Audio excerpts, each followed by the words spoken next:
sans Bible, pas de café. Voilà. Donc aujourd'hui, on va parler un peu de la révélation et les conditions pour les révélations selon la Bible.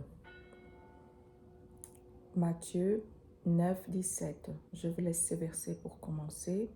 On ne met pas non plus de vin nouveau dans des vieilles outres. Autrement, les outres se rompent, le vin se répand et se sont perdus. Mais on met de vin nouveau dans des outres nouveaux, dans des outres neufs. Et le vin et les outres se conservent. Donc, qu'est-ce que ça veut dire? Voilà, nous avons parlé de révélation, la connaissance du Saint-Esprit communiquée à notre esprit. La révélation selon la parole de Dieu. Parfois, le Seigneur Jésus il a parlé en passant par de petites histoires. Il a dit des paraboles. Je ne sais pas si c'est comme ça que ça se dit en français. Mais c'était parce qu'il avait un message à communiquer et un message qu'on devait être très attentif au niveau de l'esprit pour la comprendre.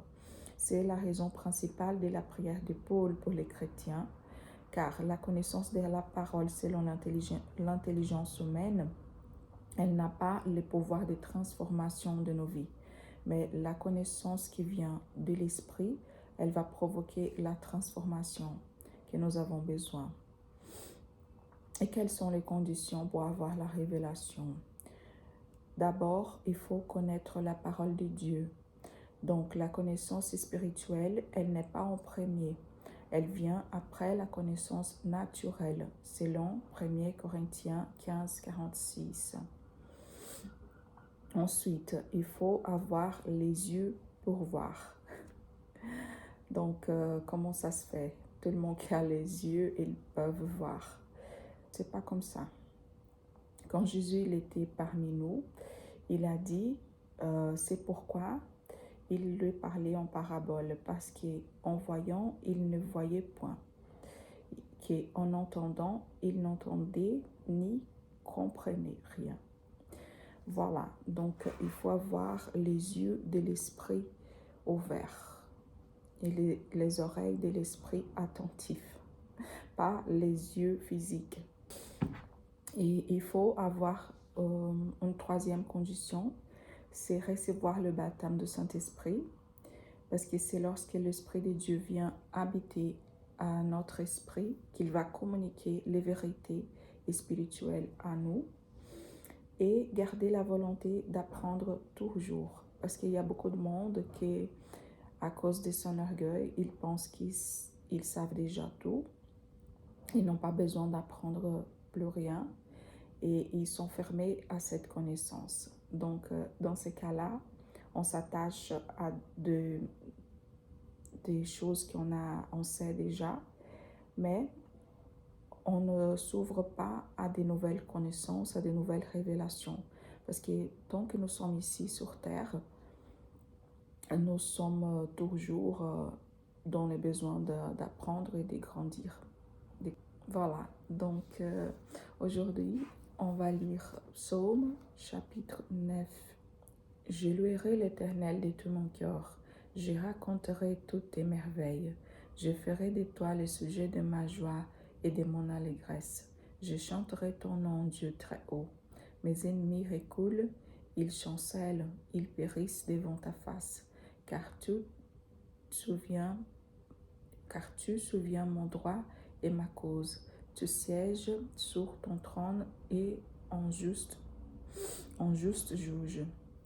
Tu châties les nations, tu détruis les méchants, tu effaces leur nom pour toujours et à perpétuité.